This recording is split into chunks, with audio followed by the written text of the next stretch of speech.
اور جنہوں نے لوگوں پر ظلم کیے ہیں ان کو مرنے پر عنقریب معلوم ہو جائے گا کہ کس جگہ ان کو لوٹ کر جانا ہے۔ خدا مظلوم کی ضرور مدد کرتا ہے۔ اگر ظلم نہیں کرو گے تو قیامت میں نور کے ساتھ اٹھو گے۔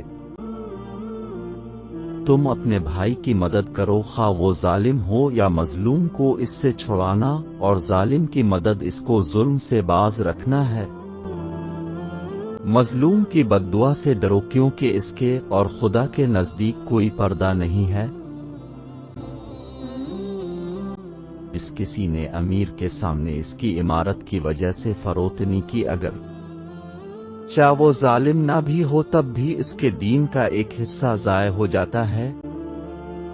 ظالموں اور ان کے متعلقین سے کسی قسم کا بھی ہو معاملہ مت کرو۔ جس کو خدا مقبول کرتا ہے اس پر ظالم کو مسلط کرتا ہے جو اس کو رنج دیتا ہے۔